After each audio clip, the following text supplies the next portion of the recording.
तो अब इससे जितना कमा सकते हो कमा लो, शर्त ये है की कट्टे चलते रहने चाहिए. कसे असतात बंदुकीचे कारखाने? तर काय दिसलं तुम्हाला कारखान्यामध्ये? आम्ही गावात सकाळी 4 वाजता घुसलो आणि याला आपण नॉर्मली कॅसो ऑपरेशन्स म्हणतो, कॉर्ड अँड सर्च ऑपरेशन्स. सर्वात महत्त्वाचं चॅलेंज या पूर्ण ऑपरेशनमध्ये सरप्राईज एलिमेंट मेंटेन करणं हे फार महत्त्वाचं असतं. प्रत्येक घराला दोन दरवाजे आहेत, मागे आणि पुढे. पळायचं आहे आणि पहा, पुढचं आहे. आणि खिडक्या अशा मोठ्या मोठ्या खिडक्या आहेत. जेव्हा अशा मोहिमेवर तुम्ही निघता तेव्हा मानसिक तयारी कशी करता? मानसिक तयारी नेहमी असते. गडचिरोली पोस्टिंग म्हणजे तुम्ही मानसिक तयारीनंच जायला पाहिजे. आपली पण मानसिक तयारी आणि सगळ्यांचीच मानसिक तयारी करूनच ते आपण निघायला पाहिजे. ते एक काम आहे जे आपल्याला करायचंच आहे आणि अनलेस पोलीस डिपार्टमेंटमध्ये जोपर्यंत सिनियर्स लीड करत नाही तोपर्यंत ते काम एवढ्या चांगल्या प्रकारे म्हणजे जसं म्हणलं जातं की तुम्हाला काही करायचं तर स्वतः करणं गरजेचं आहे. If you want something done, do it yourself. Naxalite तिथे आहेत, कारण फायरिंग तसं शक्यतो दुसरं कोणी करणार नाही पोलिसांना. आणि मग त्यावेळेस ऑपरेशन सुरू झालं सकाळी 6:10 वाजता.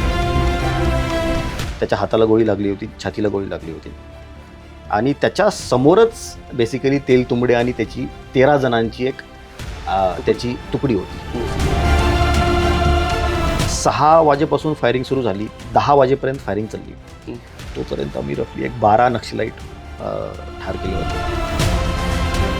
आपण पॅम्पलेट्स फेकतो, आपल्याला माहिती आहेत की नक्षलाईट्स या रूटने जात असतात.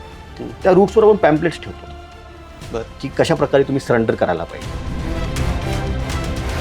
नक्षलवादी काय करतात, ज्यावेळेस एखादा यंग मुलगा तिथे त्यांच्यामध्ये भरती होतो त्याची नसबंदी केली जाते. नसबंदी का? यस. का? इथं पण लोक चांगल्या प्रकारे राहत आहेत. मग आपल्याला असं का सांगितलं जातं? मग तो गावात जायचा आणि गावात जाऊन तो सांगायचा की ये जो नक्षलाईट जो बोल रहे ना ये सब कुछ झूठ है. आम्हाला माहिती आहे की यांचा मुलगा नक्षलवादी आहे आणि तो पुढे जाऊन पोलिसांना मारतो, पण आम्हाला माहिती आहे की ते फॅमिली काय करत. त्यामुळे नक्षलवादी पण आम्हाला सिव्हिलियन एरियामध्ये काय करत. मिलिंद तेल तुंबडेवर कारवाई करणं किंवा त्याला ठार मारणं किती महत्त्वाचं? सर, नक्षलवाद्यांवर त्या जे तुम्ही ठार केलं ते जवळपास 1.5 कोटीचं बक्षीस होतं, ते भेटलं की नाही? हां, सर्व टीम मेंबर्सला ते डिस्ट्रीब्यूट झालं. हे बंदुकीचा बंदोबस्त तुम्ही करताय, त्यासाठी सुरुवात केली. कोयता गँगचं काय करायचं? नमस्कार, मी विष्णू साना. प्लेट्सअप विशेषमध्ये आपलं स्वागत.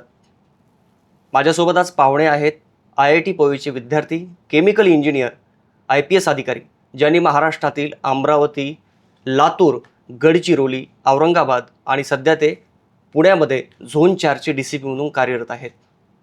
त्यांच्या कार्याचा आलेख वाढता आहे.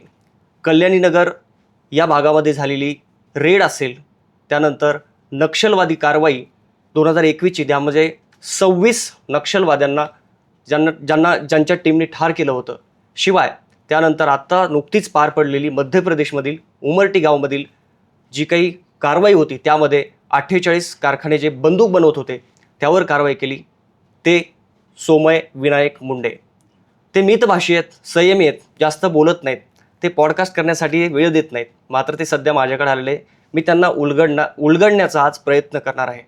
ते शांत संयमी असले तरी त्यांचं नाव घेतल्यानंतर गुन्हेगारांची झोप उडते, असे सोमय विनायक मुंडे माझ्यासोबत आहेत. सर, स्वागत तुमचं लेट्सअपमध्ये आणि जय हिंद. थँक्यू. जय हिंद. काय सांगावं आता, म्हणजे अनेक प्रश्न आहेत माझ्या पण पुढे. नक्षलवाद्याची कारवाई 2021 म्हटली, कल्याणीनगरची रेड, त्यानंतर उमरटी गावची आत्ताची कारवाई. कुठून सुरुवात करावी कळत नाही, पण आपण उमरटीच्या कारवाईपासून सुरुवात करूयात. अनेकांना प्रश्न आहे की पुण्यात जी गुन्हेगारी वाढलेली आहे तिचा खात्मा कोण करणार? अर्थात पोलिसांकडे सगळेजण पाहतात, तुम्ही तशी कारवाई करता, मात्र तुम्ही आता सगळं मनावर घेतलंय का आणि मुळातूनच ही गुन्हेगारी नष्ट करण्याचं ठरवलंय का? आता तुम्ही थेट जिथून बंदुका येतात तिथेच कारवाई केलेली आहे. कशी टीप मिळाली होती आणि कसा ट्रॅप लावला? ओके. जी उमरटी गावामध्ये जी कारवाई झालेली आहे त्यामध्ये चांगल्या प्रकारे इन्व्हेस्टिगेशन त्याच्या अगोदर झालेलं होतं. 1 महिन्यापासून आम्हाला इन्व्हेस्टिगेशनमध्ये आम्ही होतो. 2 नोव्हेंबर रोजी आम्हाला एक पिस्टल सापडली होती. तिथून मग आम्ही तपास सुरू केला. बॅक ट्रॅकिंगमध्ये अनेक सप्लायर्स पकडले. त्यामधून मग काही डिस्ट्रीब्युटर्स पकडले, काही पिस्टल्स रिकवर झाल्या. तिथून मग आम्ही उमरटी गावापर्यंत आमचं लिंकेज लागलं होतं through technical analysis, through interrogation of various accused. मग त्यावरून मग माननीय CP सरांसोबत डिस्कस केलं. Crime DCP sir, additional CP crime sir, eastern region sir यांच्यासोबत चर्चा करून एक कारवाई करण्याचा एक मानस होता. कशा प्रकारे कारवाई करायची हा एक वेगळा प्रश्न होता. Either to send a short team आणि अक्युज्ड पिकअप करणे किंवा मग मोठ्या प्रमाणात कारवाई करणे. तर त्यावेळेस एकदा आम्ही ट्रायही केला, एक ट्रॅप लावण्याचा ट्राय केला तिथे पिस्टल जे विक्रेते आहेत त्यांच्यावर, पण तो अनसक्सेसफुल झाला. हे रफली एक आठवड्यापूर्वीची गोष्ट आहे, म्हणजे रेडच्या आधीची गोष्ट आहे. आणि त्यावेळेस फेल झाला तो ट्रॅप. मग आम्ही गावात आमची काही PSI आणि आमची टीम ही गावात रेकी करण्यासाठी गेली होती. रेकी केली पूर्ण गावाची, समजून घेतला पूर्ण परिसर. ज्या पोलीस टीम्सने तिथे कारवाया केलेल्या आहेत त्यांच्यासोबत चर्चा केली. त्यावेळेस कळालं की स्मॉल ॲक्शन टीमसोबत हे होऊ शकत नाही. थोडं लार्ज स्केल ऑपरेशन याला लागणार आहे, कारण प्रतिकार भरपूर होतो. आणि त्या अनुषंगाने तिकडनं पण प्रतिकार होतो भरपूर. म्हणजे आधी पण झालेलं आहे, याच्या अगोदर पण झालेला आहे. अनेक वाईट अनुभव तिथं आलेले आहेत. ते भरपूर वेळेस पोलीस ऑफिसर्सला किंवा कर्मचाऱ्यांना किडनॅप करतात किंवा त्यांच्यावर दगडफेक करतात. फायरिंग होण्याची पण शक्यता आहे, कारण तिथे आर्म्स मॅन्युफॅक्चरिंग आहे, त्यामुळं आर्म्स मोठ्या प्रमाणात असणार आहेत. त्या अनुषंगाने एक चर्चा करून माननीय CP सरांनी मग सांगितलं की एक मोठ्या प्रमाणात कारवाई करायची आपल्याला. आणि त्या अनुषंगाने फौज पूर्ण आपण तयार केली होती आणि तिथून आपण रवाना झालो होतो. हे करत असताना कुठल्या कुठल्या अडचणी आल्या, म्हणजे ऑन फील्ड ज्यावेळेस तुम्ही गावात गेले राईट, त्यावेळेस तुम्ही काय पाहिलं? अशा ऑपरेशनमध्ये सर्वात महत्त्वाचं असतं सरप्राईज एलिमेंट. कारण आम्हाला रेड टाकायची आहे, लेटेस्ट आज रेड टाकायची आहे. तर हे ऑपरेशन लॉन्च होणारे 2 दिवसापूर्वी, 2 दिवसा अगोदर हे लॉन्च होणार. इथून पूर्ण आपल्याला मेन आणि मटेरियल हे सोबत घेऊन तिथपर्यंत पोचायचं आहे. तिथे पोचेपर्यंत गोपनीयता बाळगायची आहे आणि मग तिथं जाऊन सकाळी सकाळी रेड करायची आहे. तर या पूर्ण सर्वात महत्त्वाचं चॅलेंज या पूर्ण ऑपरेशनमध्ये सरप्राईज एलिमेंट मेंटेन करणं हे फार महत्त्वाचं असतं. त्या अनुषंगाने सरप्राईज एलिमेंट मेंटेन केला गेला. भरपूर कमी अंमलदारांना जे आमच्या सोबत गेले होते त्यांना माहिती होतं की एक्झॅक्टली काय करायचं आहे. ऑफिसर्सला नक्की माहिती होतं, पण इवन आमच्या टीम मेंबर्सला माहिती नव्हतं की एक्झॅक्टली काय करायचं आहे. बट नीड टू नो बेसिसवर ते टास्क असाईन केले होते आणि त्याप्रमाणे गोपनीयता बाळगली होती. त्याचबरोबर हा जो परिसर आहे, हा परिसर जिथं आम्ही रेड करणार आहोत त्यांच्या खबऱ्यांनी एकदम मापलेला हा पूर्ण परिसर आहे. तर त्यांना चुकून तिथपर्यंत पोहोचणं फार महत्त्वाचं होतं. त्यासाठी आम्ही त्या जिल्ह्यामध्ये हॉल्ट न करता त्याच्या बाजूच्या जिल्ह्यामध्ये आम्ही हॉल्ट केला होता. 1-2 जिल्हे सोडून आम्ही तिथं हॉल्ट केला होता. आणि मग तिथून डायरेक्टली रात्री 12 वाजता निघालो होतो. सकाळी 4 वाजता आम्ही रेड सुरुवात केली होती. तर ही गोपनीयता बाळगणं फार महत्त्वाचं आहे. त्यासाठी पूर्ण माझ्या साथीदारांनी, जेवढे माझे ऑफिसर्स आणि अंमलदार होते. किती साथीदार होते सगळे? 105 जण आम्ही. एवढा मोठा फौजफाटा? यस. म्हणजे काहीतरी चकमक पण होऊ शकते तिथे. येस, पण बंदुकीने प्रतिकार केला जाऊ. त्या अनुषंगाने ज्यावेळेस माननीय CP सरांसोबत ही पूर्ण चर्चा झाली, भरपूर दिवसापासून हा विचार विनिमय चालू होता एक्झॅक्टली कशा प्रकारे कारवाई करायला पाहिजे. त्यावेळेस आम्ही डिसाईड केलं की कारवाई करायचीच आहे, तर मग पूर्णपणे कारवाई करायची. सो पूर्ण तयारीनिशी जायचं. म्हणजे तुम्ही पण पिस्टन वगैरे लोड करून गेले? बिलकुल. ऑन फील्ड तुम्ही पण होते? बिलकुल. माझ्यासोबत सर्व माझे जे स्टाफ होता तो बुलेट प्रूफ जॅकेट, वेपन्स यासोबत होता. लेटेस्ट चकमक झालीच तर QRTची टीम आम्ही सोबत घेऊन गेलो होतो. एखाद्या वेळेस लॉ अँड ऑर्डर सिच्युएशन निर्माण होऊ शकते, गावकरी जमू शकतात, दगडफेक होऊ शकते, जाळपोळ होऊ शकते. त्यासाठी आम्ही आमचा रायट कंट्रोलचा जो एलिमेंट असतो पुणे पोलिसांचा, तो पण घेऊन गेलो होतो. गॅस गन सेक्शन आणि गन सेक्शन, प्लास्टिक राऊंड्स, हे सर्व आम्ही तिथे घेऊन गेलो होतो. मध्य प्रदेश पोलिसांची कशी सहायता भेटली? चांगली सहायता भेटली आम्हाला. आमचं कोऑर्डिनेशन मध्य प्रदेश ATS सोबत होतं आणि त्यांनी आम्हाला भरपूर सहकार्य केलं. ते आमच्यासोबत होते रेडमध्ये. त्यांची जे एक्सपर्ट, या फील्डमधले जे एक्सपर्ट आहेत, प्रत्येक ATSमध्ये एक्सपर्ट्स असतात, त्यांच्या एक्सपर्टची भरपूर आम्हाला मदत झाली आणि त्यांनी भरपूर आम्हाला मदत केली. सर, ज्यावेळेस तुम्ही गावामध्ये घुसलात त्यावेळेस काय तुम्ही पाहिलं गावात? काय सिच्युएशन होती? आम्ही गावात सकाळी 4 वाजता घुसलो होतो आणि याला आपण नॉर्मली कॅसो ऑपरेशन्स म्हणतो, कॉर्डन सर्च ऑपरेशन्स. कोणताही हॉस्टाईल ज्यावेळेस कोणता एलिमेंट असतो त्याला जर का चांगल्या प्रकारे डॉमिनेट करायचं आहे तर तुम्हाला त्याला कॉर्डन करावं लागतं. पूर्णपणे कॉर्डन केलं होतं गावाला सकाळी 4 वाजताच. त्यांचे पळायचे रस्ते आम्ही थोडे आधीच pack केले. स्टडी केले होते आणि ते आम्ही चांगल्या प्रकारे तिथे कट ऑफ पॉईंट्स लावले होते. म्हणजे लेटस आम्ही रेड केली तर तिथे पळणारे तिथे आपले जे अंमलदार आणि अधिकारी असतील ते दबा धरून बसलेले असतील ते पकडतील त्यांना. अशा प्रकारे प्लॅनिंग आम्ही केली होती.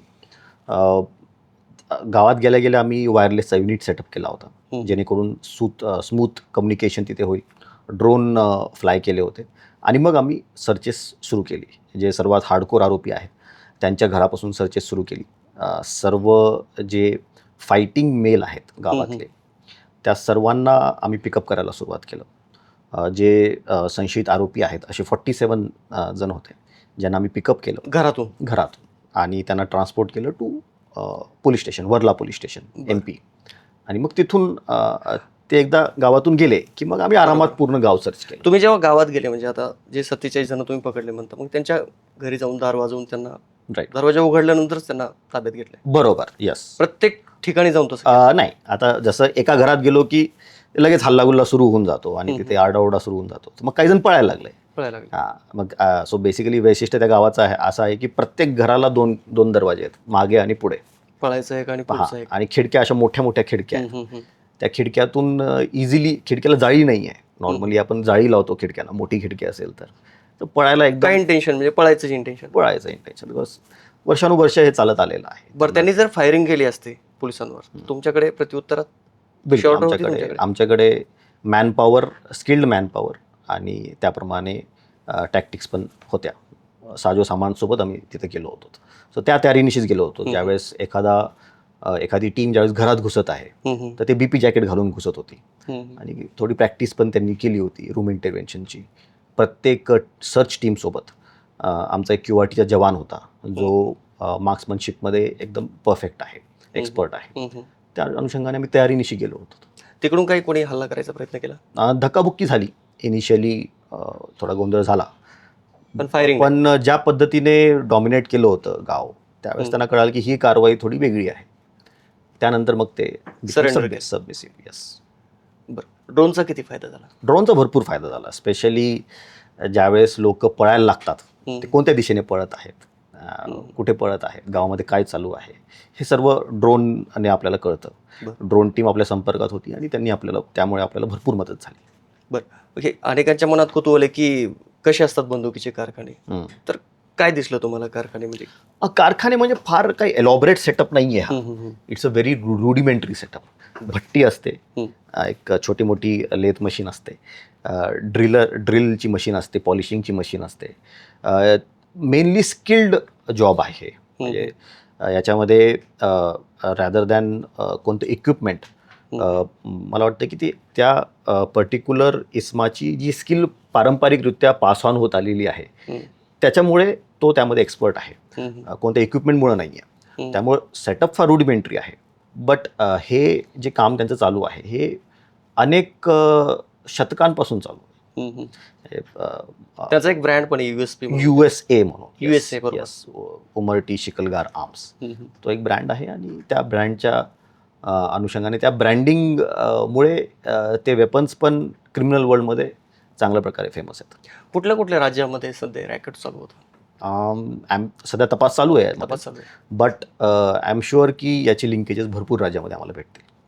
तपासामध्ये समोर येते. यस. असा एक प्रश्न आहे की नेमकं हेच आहेत का मास्टर माइंड, जे पकडले लोक हे कशावरून हेच आहेत सगळं करतात? कारण ते दुसरा पण असा प्रश्न आहे की याचा मास्टर माइंड कोणीतरी वेगळाच आहे. म्हणजे मिर्झापूर सिरीजमध्ये दाखवतात की कालीन वया कसा तो अवैध धंदे करतो, बंदुकीची निर्मिती करतो. असा कालीन वया वेगळा आहे का कोणी?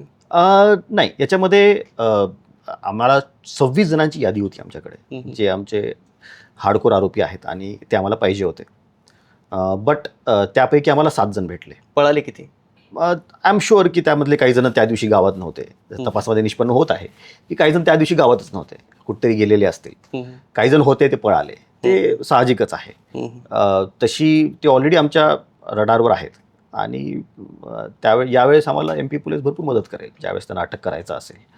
सो आय एम शुअर की काही हार्डकोर जे आरोपी आहेत ते अजून सुटलेले आहेत, पण ते नक्की पकडले जातील, त्यात काही डाऊट नाही. काही गोपनीयता तुम्हाला पाळायची असेल तर पाळा. मात्र मी विचारतो की कुठल्या राज्यामध्ये यांचं कनेक्शन सापडलं आता सध्या तपासात? तपासामध्ये सध्या तरी वी आर ओनली फोकसिंग की महाराष्ट्रामध्येच, सो बेसिकली पुण्यामध्येच आमचं जास्त वर्कआउट सध्या चालू आहे. पुण्यामध्ये चांगले लिंकेजेस आहेत त्यांचे आणि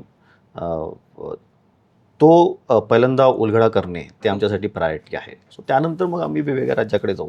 पण प्राथमिकदृष्ट्या दिसून येतात की अनेक राज्यामध्ये त्यांचे आहेत. पुण्यामध्ये जे काही कोयता गँग आहे त्याच्यासोबत बंदुकीसुद्धा ते वापरतात, ते आपण तिथल्याच होत्या.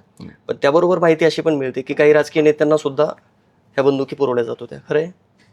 राजकीय नेत्यांना म्हणजे तसा सध्या तरी तपासामध्ये आलं नाही आहे की कोणत्या राजकीय नेत्याकडे याचं बंदूक गेलेलं आहे किंवा एखाद्या नगरसेवक किंवा असं काही.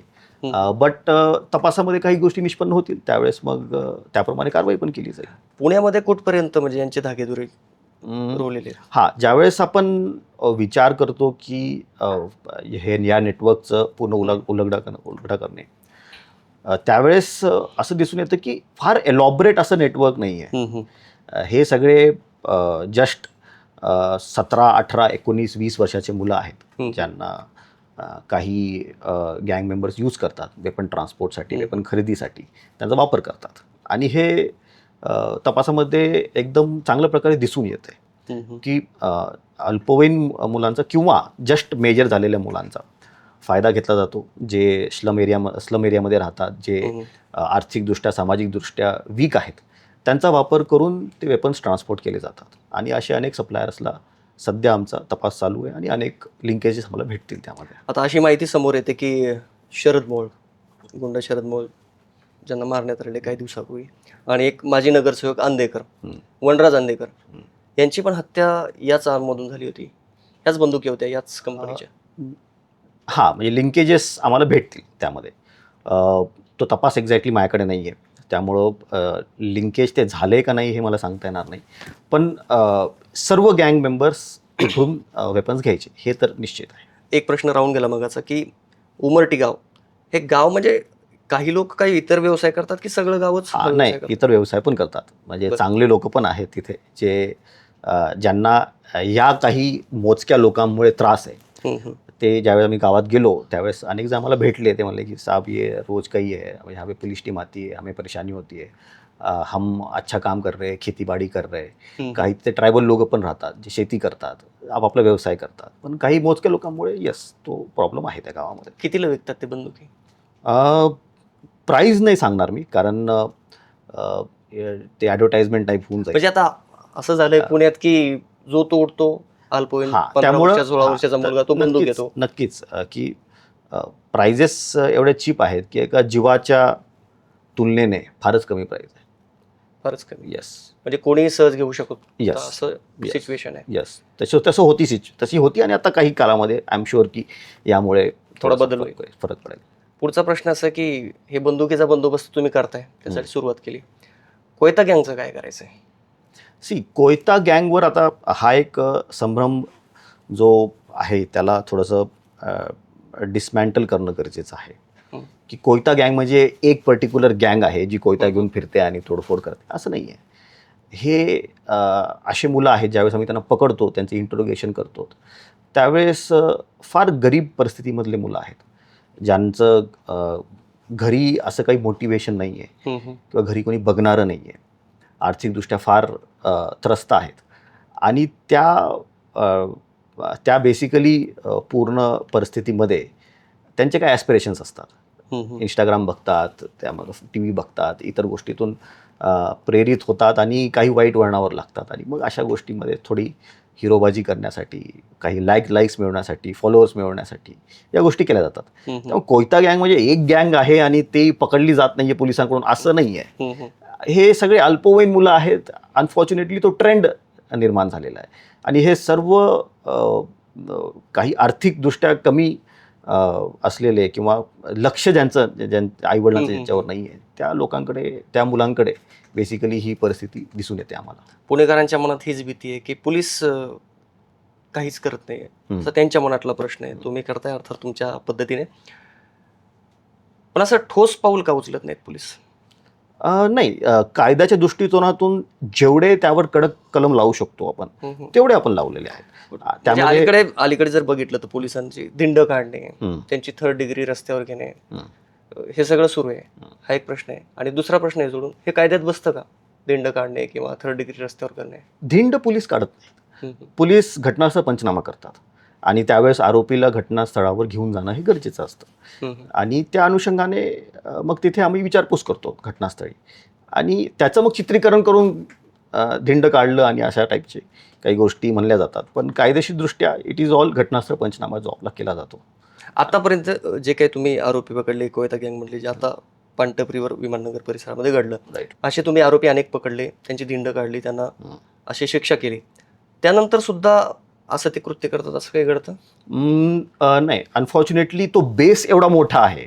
हा जो अल्पवयीन मुलांचा, भरकटलेल्या अल्पवयीन मुलांचा हा बेस एवढा मोठा आहे की रिपीट ऑफेंडर्स आपल्याला एवढे भेटत नाहीत यामध्ये. त्यांना शिक्षा भेटल्यानंतर अनेक वेळेस ते सुधारतात, पण काही जण जातात पुन्हा त्याच मार्गावर जातात. आणि अशा लोकांची जे रिपीट ऑफेंडर्स आहेत त्यांची कुंडली पूर्ण पोलिसांकडे असते आणि त्याप्रमाणे त्यांच्यावर कारवाई पण केली जाते. अनेकदा असं बोललं जातं सोशल मीडियावर की पोलीस डायरेक्ट असे जे काही कृती करतात त्यांचा एन्काउंटर का करत नाही? अनेकांचा प्रश्न असतो. नाही, सी, एन्काउंटर हा एक लीगल वर्ड नाही आहे. ज्यावेळेस आपण म्हणतो की पोलीस शस्त्राचा वापर का नाहीत करत, शस्त्राचा वापर त्याच वेळेस पोलीस करू शकतात ज्यावेळेस त्यांच्यावर शस्त्राचा कोणाचा वापर होईल किंवा एखाद्या दुसऱ्या व्यक्तीवर त्याप्रमाणे बंदुकीचा वापर होईल, त्यावेळेस मग पोलीस मग शस्त्राचा वापर करतील. आता जस्ट पिंपरी चिंचवडमध्ये काल परवा पोलिसांनी केला पण होता, आय थिंक गोळीबार पण केला होता. आणि त्या अनुषंगाने ज्यावेळेस सिच्युएशन निर्माण होईल त्यावेळेस करतील पण. अनेक पोलीस डिपार्टमेंट्सनी केलेलं पण आहे. पण जस्ट बिकॉज त्यानं कोयता वापरला त्याच्यामुळं त्याच्यावर त्याला गोळी मारून ठार करणे हे काही कायद्यामध्ये बसत नाही. That is not an option. पुढची तुमची एक रेड आहे तुमच्या भागात झाली होती, कल्याणीनगर, विमाननगर या भागामध्ये. त्या रेडची चर्चा राज्यभरात झाली कारण एकनाथ खडसेंचे जावई त्यामध्ये सापडले होते. अनेकांचा असा प्रश्न आहे की तो ट्रॅप लावण्यात आला होता. खडसेंचे जावई त्या दिवशी तिथे होते म्हणून ही रेड टाकण्यात आली. नाही, that is basically a red conducted by crime branch आणि त्यांच्याकडेच इन्व्हेस्टिगेशन आहे. त्याच्यावर काही बोलणं उचित नाही, पण आय एम शुअर की असं काही नाही आहे. ठीक आहे, तुम्ही त्यावर नाही बोलणार. मात्र या परिसरामध्ये आजही अवैध पब सुरू आहेत, अवैध धंदे सुरू आहेत, त्याचं काय करायचं? अवैध पब्स बाबत मी खात्रीशीररित्या एवढं सांगू शकतो की अवैध पब कोणता चालू नाही आहे, इन द सेन्स की लायसन्स नाही आहे आणि त्याप्रमाणे मग ते पब चालवत आहेत. पब्सवर कडक नियमावली शासनाने आणलेली आहे आणि त्याचं वेळोवेळी आपण तपासणी करत राहतो.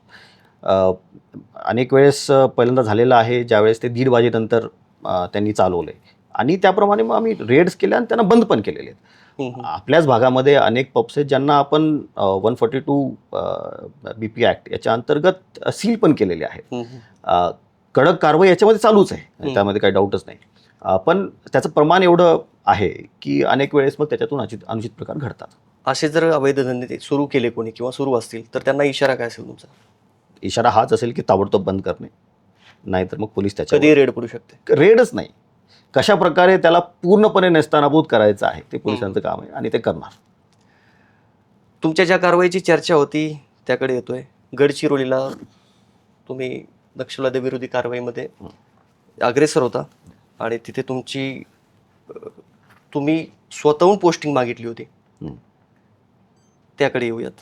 हे खरं आहे का की तुम्ही स्वतःहून गडचिरोली निवडलं होतं? सो ज्यावेळेस यंग IPS ऑफिसर्स असतात त्यामधील कॉल जातो अनेक जणांना की इफ यू आर इंटरेस्टेड. त्याप्रमाणे मला पण कॉल आला होता. माननीय संदीप पाटील सर आहेत गडचिरोली, त्यावेळेस DIG होते सर, पुण्याला SP पण होते, त्यांचा पण एकदा मला कॉल आला होता इफ यू आर इंटरेस्टेड. आणि गडचिरोली ही अशी पोस्टिंग आहे जी तुम्ही करायलाच पाहिजे. It's a very challenging posting आणि त्यातून जे एक्सपिरियन्सेस तुम्हाला येतील, त्यामधून जो अनुभव येईल तो तुम्हाला नेहमी करिअरमध्ये कामाला येणार आहे. त्या अनुषंगाने त्यावेळेस भरपूर मी इंटरेस्ट दाखवला आणि त्याप्रमाणे पोस्टिंग पण झाली माझी. असं काही व्यक्तिगत कारण? व्यक्तिगत कारण बिकॉज महाराष्ट्रामध्ये काही असे चॅलेंजेस आहेत जे फार क्रिटिकल आहेत, म्हणजे नॉट ओन्ली फॉर महाराष्ट्र पण पूर्ण देशासाठी. मग त्यामध्ये नक्षलवाद आहे, टेररिझम आहे, अर्बन सिटी पोलिसिंग आहे, रुरल सिटी पोलिसिंग आहे. सो एक नक्षलवादचा पण अनुभव आपण घ्यायला पाहिजे. तिथं कसे ऑपरेशन होतात, कशा प्रकारे पोलिसिंग असते.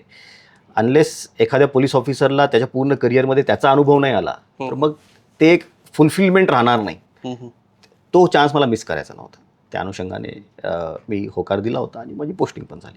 त्यावेळेस तुम्ही कारवाई केली आणि 26 नक्षलवादी त्यामध्ये ठार करण्यात आले. त्यामध्ये कोटीचं बक्षीस असलेले म्हणजे 50 लाखाचं बक्षीस तर एकट्या मिलिंद तेलतुंबडेंवर होतं. बरोबर. ते पण त्याच कारवाईमध्ये ठार झाले होते. बरोबर. कशी केली ती कारवाई, म्हणजे कसं माहिती भेटली किंवा कसा ट्रॅप लावला? जशी की आता उबर्टी गावामध्ये तुम्ही कारवाई केली तशीच ती कारवाई होती, मात्र त्यामध्ये दोन्हीकडूनही बरोबर. गोळ्या चालवल्या गेल्या होत्या. येस. मिलिंद तेलतुंबडे हा एक 3 राज्याचा प्रमुख होता. महाराष्ट्र, मध्य प्रदेश आणि छत्तीसगड. याला एक MMC झोन म्हणून एक म्हणलं जातं नक्षलवाद्यांच्या टर्मिनॉलॉजीमध्ये. त्याचा तो चीफ होता आणि नक्षलवादामध्ये त्यांच्या हायरार्कीमध्ये तो एक उभरता नेता होता. त्या अनुषंगाने त्याच्यासोबतची सिक्युरिटी पण त्याच लेवलची असते आणि मोठ्या प्रमाणात फौजफाटा तो कॅरी करत असतो. त्या अनुषंगाने आम्हाला इन्फॉर्मेशन भेटली होती. त्याप्रमाणे रेड करण्यात आली. ती पण रेड रफली एक सकाळी 5 वाजता आम्ही केली होती. 10 तास ही फायरिंग चालली. सकाळी 5 वाजेपासून ते दुपारी 3-1 वाजेपर्यंत. त्यामध्ये 26 नक्षलाईट मारले गेले होते आणि मग त्यानंतर माझ्या काही साथीदारांना पण गोळी लागली होती. थँकफुली आम्हाला सर्वांना वाचवता आलं आणि गुड सक्सेस त्यामध्ये आम्हाला भेटलेली आहे. तुम्ही ऑन फील्ड होता? बिलकुल ऑन फील्ड. तुम्ही सुद्धा? येस. कसा अनुभव होता तो? थरारक अनुभव. त्यापेक्षा म्हणजे ते माझं पहिलं एन्काउंटर नव्हतं. त्याच्या अगोदर पण 1-2 एन्काउंटर झाले होते गडचिरोलीमध्येच. अच्छा. हां. बरं. माझी पहिली पोस्टिंग गडचिरोलीमध्ये अहेरी नावाचं एक उपजिल्हा काइंड ऑफ हेडक्वार्टर्स आहे, तिथे होती. तिथं मी ॲडिशनल SP होतो. तिथं एक एन्काउंटर झालं होतं. त्यामध्ये आमच्यावर ॲम्ब्युश झाला होता. माझ्या एका जवानाला गोळी लागली होती. सो तो अनुभव मी कॅरी केला होता. मग माझी पोस्टिंग गडचिरोलीला झाली आणि गडचिरोलीच्या नक्षल ऑपरेशन्समध्ये मी हेड होतो. आणि त्यावेळेस असे 2-3 एन्काउंटर झालेले होते त्याच्या अगोदर, त्यामुळे अनुभव होता. त्याचा भरपूर आम्हाला फायदा झाला. जेव्हा अशा मोहिमेवर तुम्ही निघता तेव्हा मानसिक तयारी कशी करता नेमका? मानसिक तयारी नेहमी असते. गडचिरोली पोस्टिंग म्हणजे तुम्ही मानसिक तयारीनंच तिथं जायला पाहिजे. आपली पण मानसिक तयारी आणि सगळ्यांचीच मानसिक तयारी करूनच ते आपण निघायला पाहिजे. ते एक काम आहे जे आपल्याला करायचंच आहे आणि अनलेस पोलीस डिपार्टमेंटमध्ये जोपर्यंत सिनियर्स लीड करत नाहीत तोपर्यंत ते काम एवढ्या चांगल्या प्रकारे, म्हणजे जसं म्हणलं जातं की तुम्हाला काही करायचं तर स्वतः करणं गरजेचं आहे. If you want something done, do it your self. तर त्या अनुषंगाने स्वतः हे काम करावं लागतं आणि याच्या अगोदर पण अनेक IPS ऑफिसर्सनी लीड केलेले आहेत, शहीद झालेले आहेत नक्षलवादी कारवायांमध्ये. त्यामुळे ती एक प्रथाच आहे आपल्याकडे, सिनियर ऑफिसर्स लीड ऑपरेशन्स. ज्यावेळेस ही सगळी मोहीम सुरू होती, फायरिंग सुरू होती, त्यावेळेस कुठला अवघड प्रसंग? हां, नक्कीच. माझा एक पार्टी कमांडर होता. पार्टी कमांडर इज बेसिकली एखाद्या प्लॅटूनचा कमांडर असतो C60च्या. त्याच्या हाताला गोळी लागली होती, छातीला गोळी लागली होती आणि त्याच्या समोरच बेसिकली तेलतुंबडे आणि त्याची 13 जणांची एक त्याची तुकडी होती. बेसिकली त्याची प्रोटेक्शन गार्ड होता. त्याच्या प्रोटेक्शन गार्डमध्ये LMG होती. LMG rifle. LMG is light machine gun. आणि लाईट मशीन गनने तो फायरिंग करत होता. आपला जवान जो आहे तो इंजर्ड होता. एका झाडाच्या पाठीमागे तो आड घेऊन बसला होता, तिथून फायरिंग करत होता. त्याला 2 गोळ्या लागल्या होत्या आणि त्यानं वायरलेसवर कॉल दिला की सर यहाँ पे बहुत फायरिंग चल रही है. आणि कंटिन्युअसली आवाज चालू आहे फायरिंगचा आणि तिथं थोडंसं अवघड चाललं आहे आम्हाला. तर मी त्याला म्हणलं की तू रिट्रीट कर, काही प्रॉब्लेम नाही, विल रिग्रुप अँड पुन्हा एकदा आपण रेड करू. हां. त्यावेळेस तो म्हणला की नाही सर, सामने टार्गेट है, यहाँ पे अपने को डटके रहना पडेगा. त्यावेळेस अजून आपण तिथे फोर्स पाठवली. तिथे मग हे 13 जण होते. 13 जणांना तिथं ठार करण्यामध्ये आपल्याला यश आलं. आपला जो जवान होता तो शेवटपर्यंत तिथे डटून होता. 2 गोळ्या लागून पण शेवटपर्यंत त्यानं तिथे लढाई दिली होती. शेवटी त्याला आपण सक्सेसफुली हेलिकॉप्टरने नागपूरला रवाना केलं. तिथं ट्रीटमेंट झाली त्याची आणि आता तो एकदम बरा आहे. एक हात त्याचा पूर्णपणे 100% चलत नाही, पण तो सध्या सुखरूप आहे. अच्छा. सर्व C16 आपले जवान होते? सगळे हीच तुकडी होती की दुसरे पण पोलीस होते? नाही, हीच तुकडी होती. So basically this was an operation conducted by C60 jawans जे आपले गडचिरोलीचे आहेत. एरवी बघितलं की आपण पोलिसांच्या बंदुकी आता इकडे बघतो तर त्या वेगळ्याच असतात, त्यांचे खटके दबत नाहीत. तुमच्या हातात कुठल्या बंदुकी होत्या त्यावेळेस? तिथे वेगवेगळे बंदूक आपण कॅरी करतो. We carry AK-47s. आपण SLR कॅरी करतो. त्यानंतर एक SSG रायफल आहे ती कॅरी करतो, पिस्टल्स कॅरी करतो, त्याचबरोबर UBGLs कॅरी करतो, अंडर बॅरल ग्रेनेड लॉन्चर्स ज्याला म्हणतो आपण, ग्रेनेड्स कॅरी करतो. त्यामुळं पूर्ण युद्धाच्या तयारीनेच आपण युद्धाच्या यस पूर्ण आर्मीसारखं. यस आणि आपले जवान त्यामध्ये एकदम म्हणजे एक्सपर्ट्स आहेत. अच्छा. C-60 जवान. सध्या C-16 जी फोर्स तयार केलेली आहे तिच्यामध्ये किती आहे सध्या आपले पोलीस? आपल्याकडे सध्याचं एक्झॅक्टली मला सांगता येणार नाही, कारण आता मला ऑलमोस्ट 4 वर्ष झालेत गडचिरोली सोडून. पण ज्यावेळेस मी होतो त्यावेळेस आमच्याकडे 27 प्लॅटून होते. बेसिकली एका प्लॅटूनमध्ये रफली 25 ते 30 जण असतात. सो 700 ते 800चा फोर्स तिथे असतो. आणि त्याचं कामच हे आहे की pin point surgical operations, int based operations, intelligence based operations करणे.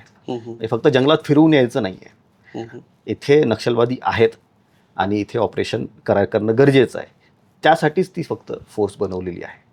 आज आपण बोलतोय तर एक गुड न्यूज आहे की 37 नक्षलवाद्यांनी छत्तीसगडमध्ये समर्पण केलेलं आहे. बरोबर, शस्त्र खाली ठेवलेले आहेत. बरोबर. आताच काही दिवसांपूर्वी हिडमाचं हत्या झाली राईट. चकमकीमध्ये, आणि काही दिवसांपूर्वी देवेंद्र फडणवीसांच्या हस्ते संविधान घेतलेलं आहे भूपती यांनी. राईट. तर प्रश्न असा आहे की तुम्ही मिलिंद तेलतुंबडे असतील किंवा हे नक्षलवादी असतील, यांना आधी तुम्ही सांगितलं होतं, कन्व्हिन्स केलं होतं, म्हणजे करायचा प्रयत्न केला का की तुम्ही आत्मसमर्पण करा, असं होऊ शकतं? हा फार महत्त्वाचा मुद्दा आहे जो भरपूर वेळेस फोकस केला जात नाही.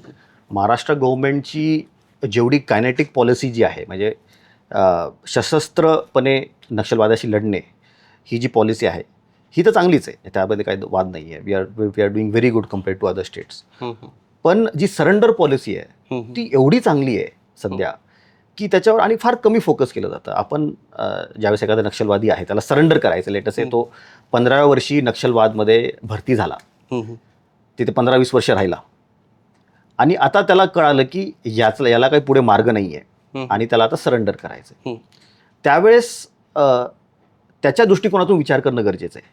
फर्स्ट ऑफ ऑल त्याच्यापर्यंत पोहोचणं गरजेचं आहे, त्याच्यापर्यंत मेसेज पोहोचवणं गरजेचं आहे की तू सरेंडर कर बाबा, तुला काही केलं जाणार नाही. त्यासाठी आम्ही एवढे प्रयत्न करतो, म्हणजे आपण त्यांच्या नातेवाईकांना भेटतो, त्यांना त्यांच्या सणाच्या दिवशी, जे ट्रायबल जनता आहे त्यांच्या सणाच्या दिवशी जाऊन त्यांना कपडे लत्ते सगळं घेऊन जातो त्यांच्या घरी. SP जातो स्वतः त्यांच्या घरी, त्यांना लेटर देतो की तुम्ही तुमच्या मुलाला सरेंडर करायला लावा, आम्ही तुमच्या मुलाची जीवाची खात्री मी देतो, स्वतः देतो. अशा टाईपचे फॅमिली थ्रू मेसेज, फॅमिलीपर्यंत पोहोचतो, फॅमिली थ्रू मेसेज जातो. त्यानंतर नक्षलवादी जे जंगलात राहतात ते काही TV बघत नाहीत, सोशल मीडिया बघत नाहीत, मग त्यांच्यापर्यंत स्वतःचा आवाज कसा पोचवायचा, त्यासाठी आकाशवाणीची मदत घेतो. आकाशवाणीवर इंटरव्ह्यूज घेतले जातात सरेंडर्ड नक्षल्सचे, की तुम्ही सरेंडर झालात आता, तर तुम्ही सांगा आता तुम्हाला कसं वाटत आहे, तुम्ही काय करत आहात, तर ते सांगतात आकाशवाणीवर. आणि अनेक वेळेस नक्षलवादी ते ऐकतात आणि नंतर त्यांचं पण मग त्यांचं मन परिवर्तन होतं, ते येऊन सरेंडर करतात. गोंडी भाषेमधून आपण त्यांना आकाशवाणीवरून सांगतो, कारण तिथे मराठी किंवा हिंदीमध्ये जास्त बोललं जातं. गोंडी शिकलात? नाही, मला गोंडी नाही आहेत ना, माडिया येते. 2 लँग्वेज तिथं बोलल्या जातात, गोंडी आणि माडिया. पण हा म्हणजे काही शब्द मला कळायचे तिथे ज्यावेळेस, कारण 2 वर्ष मी तिथे राहिलेलो आहे. तो गोंडी भाषेमधून आपण प्रचार करतो जेणेकरून ते येऊन सरेंडर करतात. आपण पॅम्पलेट्स फेकतो, आपल्याला माहिती आहेत की नक्षलाइट्स या रूटने जात असतात, त्या रूट्सवर आपण पॅम्पलेट्स ठेवतो की कशा प्रकारे तुम्ही सरेंडर करायला पाहिजे, सरेंडर केलं तर तुम्हाला काय काय भेटेल. आणि मी तुम्हाला 100% सांगतो की महाराष्ट्रामध्ये त्यांना जे प्रॉमिस केलं जातं ते त्यांना भेटतं, दिलं जातं. आता लेटेस्ट से एखादा सरेंडर नक्षल जो आहे तो सरेंडर झाला. सरेंडर झाल्यानंतर सर्वात मोठा प्रश्न त्या सरेंडरला पडतो की आता करायचं काय. जन्म पूर्ण आयुष्य आपलं नक्षलवादमध्ये गेलेलं आहे, एकही स्किल नाही आहे, एकही आयडेंटिटी कार्ड नाही आहे, राहणार कुठं, लग्न कोणाशी करणार, पुढे व्यवसाय काय करणार, हा मोठा प्रश्न आहे त्यासाठी. तर यासाठी जे प्रयत्न गडचिरोलीमध्ये केले जातात ते फार कमी जणांना माहिती आहेत. म्हणजे आपण ज्यावेळेस एखादा सरेंडर येतो त्याच्या जीवाची खात्री तर देतोच आपण त्याला, पण त्याचबरोबर आपण हे एन्शुअर करतो की त्याला घर भेटेल. घरकुल योजनेअंतर्गत त्याला घर दिलं जातं, त्याचे सर्व आयडेंटिटी कार्ड्स काढले जातात, आधार कार्ड, पॅन कार्ड, सर्व त्याला म्हणजे एक स्वतःची ओळख एक दिली जाते. ही जी घरकुलची जी पूर्ण एक तिथं एक हे आहे, एक सोसायटी आहे जिथं सर्व सरेंडर नक्षल राहतात, ती पोलीस सोसायटीच्या बाजूलाच आहे, जेणेकरून त्यांना सेफ वाटेल. येस. आणि तुमच्या कार्यकाळामध्ये असे किती सरेंडर झाले? आय थिंक 21च्या आसपास आम्ही सरेंडर केले होते. त्यांना सरेंडर केल्यानंतर घर दिल्यानंतर त्यांचं लग्न पण लावून देतो पोलिसांनी लग्न लावून दिले. म्हणजे गडचिरोलीमध्ये आम्ही एका वेळेस त्यावेळेस आय थिंक एक 50 कपल्सचं आम्ही लग्न लावून दिलं होतं. सर्व नक्षलाईट, फॉर्मर नक्षलाईट, सरेंडर्ड नक्षलाईट. त्यांचं लग्न लावलं. त्यांच्या वरातीमध्ये नाचण्यासाठी पोलिसच होते. त्यांचं लग्न लावलं. त्यांचं अनफॉर्च्युनेटली नक्षलवादी काय करतात, ज्यावेळेस एखादा यंग मुलगा तिथे त्यांच्यामध्ये भरती होतो त्याची नसबंदी केली जाते. नसबंदी यस. का? सो दॅट तो फॅमिली लाईफ चालू शकणार नाही. कारण एकदा तो जर का त्यानं लग्न केलं, त्याला मुलं बाळ झाले, तर मग तो या चळवळीमध्ये पार्टिसिपेट नाही करू शकत. त्याची रिव्हर्स वॅस्कोटॉमी करण्याची पण जबाबदारी पोलीस घेतात. त्यांची रिव्हर्स वॅस्कोटॉमी केली आणि त्यानंतर मग त्यांना मूलबाळ पण झालेलं आहे. म्हणजे ही सर्व त्याला जीवाच्या खात्रीपासून तो कशा प्रकारे पूर्ण समाजामध्ये सुरळीतपणे वागू शकेल, जगू शकेल, आत्मसन्मानाने जगू शकेल, याची पूर्ण खात्री गडचिरोली पोलीस आणि पूर्ण प्रशासन तिथं करतं. तुम्ही अनेक नक्षलवाद्यांना भेटला असेल, काय विचार करतात आणि काय त्यांच्या डोक्यात टाकलं जातं? म्हणजे जसं आपण म्हणतो की आपण ज्यावेळेस तरुण असतो त्यावेळेस आपण क्रांतिकारी असतो प्रत्येकजण. ज्यावेळेस आपण थोडंसं एज जसं वाढायला लागतं, रियालिटी कळायला लागते, मॅच्युरिटी येते, त्यावेळेस मग आपण थोडेसे कन्झर्वेटिव्ह होत जातो. तशातला प्रकार आहे. म्हणजे ज्यावेळेस तुम्ही माओइझम ॲज अ फिलॉसॉफी बघता त्यावेळेस ती फार आकर्षित करणारी फिलॉसॉफी आहे की पूर्ण सिस्टम ही मोडलेली सिस्टम आहे आणि याला चेंज करण्यासाठी फक्त बंदुकीचा आधार घेतला जाऊ शकतो. ही जी एक बेसिकली फिलॉसॉफी आहे ही यंग मुलांना फार चांगल्या प्रकारे आकर्षित करते. त्याचबरोबर वेगवेगळ्या पद्धतीने त्यांना त्यामध्ये सहभागी घेतलं जातं. नाटकांमार्फतीने, सॉंग्सच्या मार्फतीने त्यांची भरती केली जाते, त्यांना आकर्षित केलं जातं. आणि ज्यावेळेस एखादा मुलगा 14-15व्या वर्षी तिकडे जातो, मग त्याला वापस येण्याचे फार काही साधनं नसतात. तो एक फार किचकट प्रश्न असतो, त्याला सॉल्व्ह करण्याचा प्रयत्न नेहमी गडचिरोली पोलीस करत असते. बहुतांश जे गरीब आहेत त्यांची गरिबी हेरली जाते, त्यांना सांगितलं जातं तुमच्या जमिनी इथं हडपल्या जातात, आदिवासी भागामध्ये फार तर त्यांच्या मनात एवढी चीड या व्यवस्थेबद्दल, पोलिसांबद्दल, जे सरकारी अधिकारी यांच्याबद्दल एक काय सांगून असं निर्माण करतात? म्हणजे तुम्हाला हे अंडरस्टँड करणं गरजेचं आहे की नक्षलवाद ही चळवळ ही आपल्या महाराष्ट्रामध्ये 1980च्या आसपास आली आणि अशा भागामध्ये आली जिथे आपण तिथपर्यंत पोहोचलो नव्हतो, बिलकुलच पोहोचलो नव्हतो. सर्वात पहिल्यांदा नक्षलाईट तिथे आले, सरकार तिथे पोहोचलीच नव्हती. तिथे नक्षलाईट आले, त्यांनी सांगितलं की बाबा तुम्हाला हे लोक त्रास देतात, आम्ही त्यांचा बंदोबस्त करू. तुम्हाला शेततळ्याची गरज आहे, शेततळं खोदून देऊ. तुम्हाला घराची गरज आहे, आम्ही घर बांधून देऊ. तुम्हाला रस्ते बनवायचे आहेत, आम्ही श्रमदान करून रस्ते बनवू. अशा प्रकारे त्यांनी मनं जिंकले त्या लोकांना. करून देतात का तसं? करून दिले त्यांनी. असं नाही की त्यांनी नाही केलं, त्यांनी केले. त्याच्यामुळंच जो जनतेचा जो विश्वास आहे इनिशियली त्यांच्याकडे वळला होता. इतका पैसा कुठून नक्षलवाद्यांकडे? एखादं शेततळं करण्यासाठी काय फार जास्त लागत नाही किंवा एखाद्याचं मन जिंकण्यासाठी काय लागत नाही. तुम्हाला तिथले गावं असे 50-60 घराचे गावं असतात. तिथल्या एखाद्या गावाचा जर का तुम्ही प्रॉब्लेम सॉल्व्ह केला, एखादा क्रिटिकल प्रॉब्लेम सॉल्व्ह केला, पाण्याचा प्रॉब्लेम असेल, रस्त्याचा प्रॉब्लेम असेल, ते गाव पूर्ण तुमच्या मदतीला वळतं. अशा प्रकारे त्यांचं इनडॉक्ट्रिनेशन होतं आणि मग त्यांना त्या पद्धतीने शिकवलं जातं. सो ज्यावेळेस आपण म्हणतो की आपल्याला आपल्या समाजाची माहिती कशा प्रकारे भेटते किंवा आपल्या विरोधकाची माहिती कशा प्रकारे भेटते, पुस्तकातून भेटते, मीडियातून भेटते, तिथं त्यांची हिस्ट्री वेगळीच आहे.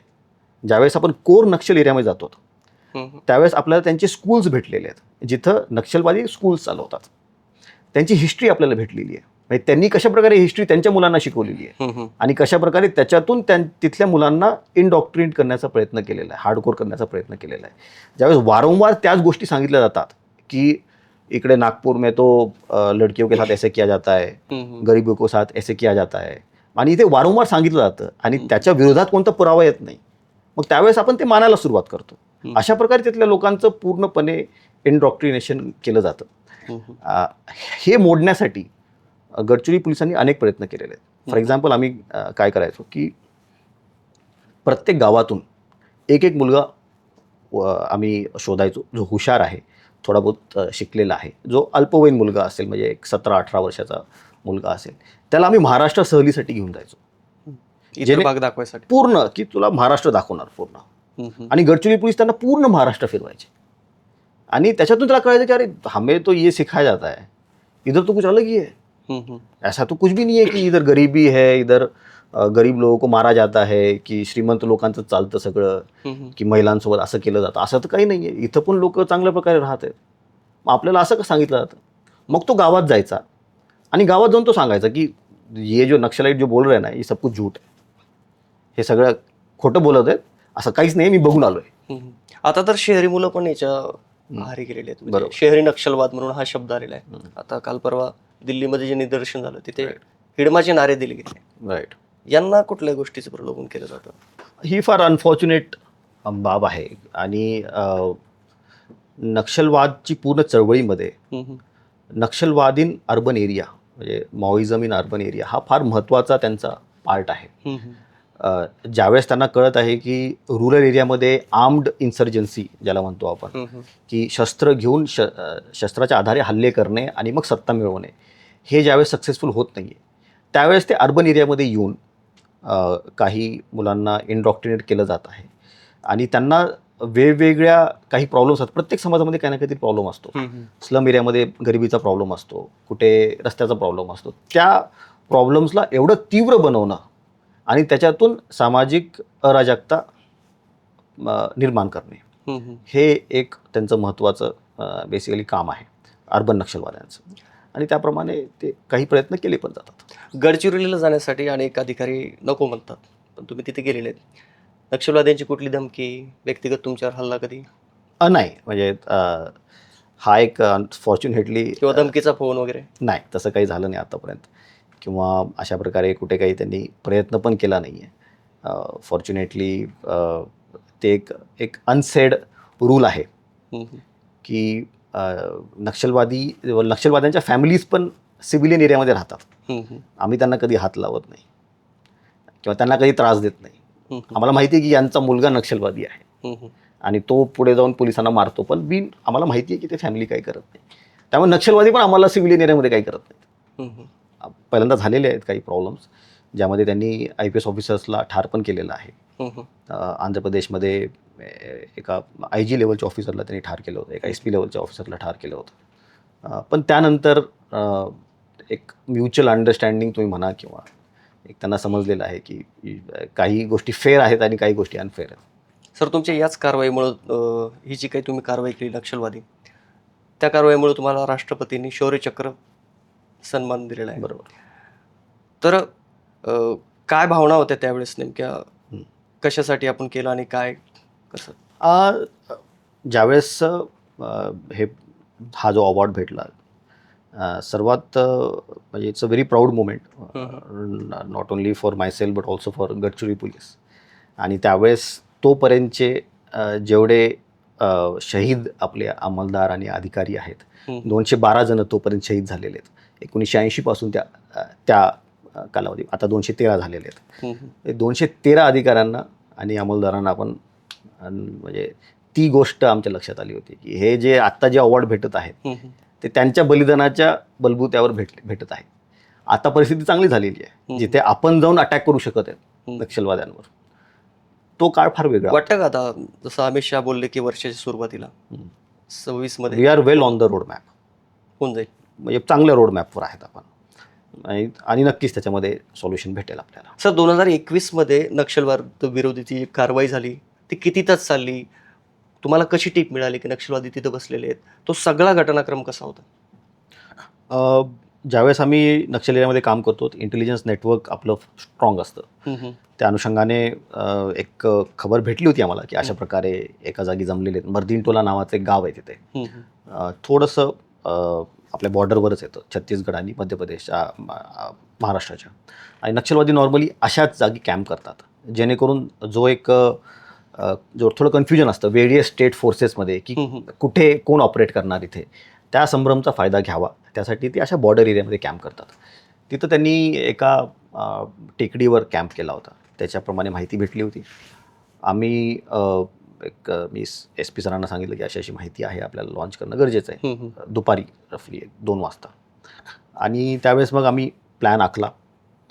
एक रफली 7 वाजता आम्ही तयारीनिशी रवाना झालो. सकाळी नाही संध्याकाळी. संध्याकाळी. So, दुपारी 2 वाजवायच्या आसपास आपल्याला माहिती भेटली की 7 वाजता आम्ही रवाना झालेलो आहे. बरं. हे जे ठिकाण आहे हे हं. गडचिरोली हेडक्वार्टर्सवरून 120 किलोमीटर दूर आहे. बरं. तर आम्ही सर्वजण ट्रक्समध्ये आणि वेगवेगळ्या व्हेकल्समध्ये हं. रवाना झालो. तिथून एका ड्रॉपिंग पॉईंटवर आम्ही आलो. ज्यावेळेस आपण एखाद्या नक्षल ऑपरेशनला जातो त्यावेळेस त्या ठिकाणावरून रफली एक 10 किलोमीटर दूर आपण ड्रॉप होतो व्हेकलने आणि तिथून मग पायी जातो जंगलामधून सरप्राईज एलिमेंट मेंटेन राहावा म्हणून. रफली एक 11 वाजता आम्ही पोचलो तिथे. बरं. किती किलोमीटर चालत गेले? आम्ही 11 वाजता पोचलो. रात्री त्या ठिकाणी ड्रॉप झालो. ड्रॉपिंग पॉईंटला पोचलो होतो. तिथून मग 10 किलोमीटरचा रस्ता होता आणि त्या रात्रीच्या वेळी जंगलामधून आम्ही 10 किलोमीटर चाललो. सकाळी एक 4 वाजेच्या आसपास आम्ही कॉर्डन टाकला पूर्ण. कट ऑफ पॉईंट्स ॲम्बुश पॉईंट्स लावले आणि ज्यावेळेस आम्ही शेवटचं पॉईंट लावत होतो त्यावेळेस सकाळी 6 वाजता समोरून फायर आला. त्यांच्या सेंट्री त्याच्यामुळे फायरिंग सुरू झाली आणि मग कळालं की नक्षलाईट तिथे आहेत. कारण फायरिंग तसं शक्यतो दुसरं कोणी करणार नाही पोलिसांवर. आणि मग त्यावेळेस ऑपरेशन सुरू झालं सकाळी 6-10 वाजता. मला त्यावेळेस एक शेवटचा चान्स त्यांना दिला नाही का की तुम्ही सरेंडर व्हा? हो देतो ना आपण बिलकुल. म्हणजे आपण त्यांना कॉल आउट करतो लाऊडस्पीकर. त्यांनी फायर केल्यानंतर तुम्ही सांगितलं? बिलकुल सांगितलं की पोलीस टीम आहे, सरेंडर करा नाही तर आम्हाला कारवाई करावी लागेल. हा चान्स दिला जातो त्यांना बिलकुल. लाऊडस्पीकर्सने त्याची अनाउन्समेंट पण केली जाते. आणि त्यानंतर मग ऑपरेशन तिकडून त्यांचं काहीच उत्तर नाही आलं? गोळीचं उत्तर आलं? गोळीचंच उत्तर आलं. कंटिन्युअस फायरिंग चालू होती. एक 6 वाजेपासून फायरिंग सुरू झाली. 10 वाजेपर्यंत फायरिंग चालली. तोपर्यंत आम्ही रफली एक 12 नक्षलाईट ठार केले होते आणि त्यांचे बॉडीज अशा समोर आमच्याहून एक 200-300 मीटरवर पडल्या होत्या. त्यावेळेस आम्ही म्हणजे माझी आणि माझ्या टीम मेंबर्सची चर्चा चालू होती की काय करायला पाहिजे. Do we stop the operation, pick up the bodies आणि मग वापस जायचं? 12 मारल्यानंतर की अजून नक्षलाईट आहेत यासाठी वेट करायचा. सो बेसिकली 10 वाजेपासून ते 12 वाजेपर्यंत रफली दुपारी 2 तास आम्ही पण फायरिंग करत नाही, ते पण फायरिंग करत नाही. ते मध्ये बसलेले आहेत. बरं. डोंगर म्हणजे फार मोठा डोंगर आहे तो. असं त्यामध्ये मोठे मोठे बोल्डर्स आहेत. असे एवढे मोठे बोल्डर्स की एका फ्लोअर एवढे मोठे मोठे बोल्डर्स. त्यामध्ये असे लपायच्या जागा असतात छोट्या छोट्या. तिथं ते लपलेले आम्हाला माहिती होतं. So do we go inside और let them come outside? We are expecting की ते बाहेर येणार, पळायचा प्रयत्न करणार आणि मग आम्ही त्यांना परस्यू करू. पण ज्यावेळेस हे काही 2 तास काही झालं नाही त्यावेळेस मग वी डिसाइडेड की विल गो इनसाइड. अच्छा. Search operation. मग सर्च ऑपरेशनमध्ये आम्ही एक स्ट्रॉंग टीम बनवली फार. मध्ये गेलो आणि मध्ये गेल्यानंतर 10 मिनिटात फायरिंग सुरू झाली आणि then it went on till almost 4 o'clock in the evening. तुमच्या हातात बंदुकी कुठले? AK-47? आमच्याकडे म्हणजे माझ्याकडे AK होती आणि माझ्या सर्व साथीदारांकडे वेगवेगळ्या वेपन्स त्यांच्या प्रोफाईलनुसार. C-16ची तुकडी होती की कुठली होती? C-16 तुकडी. All of them are C-16. किती जण होते? आम्ही रफली 200च्या आसपास होतो.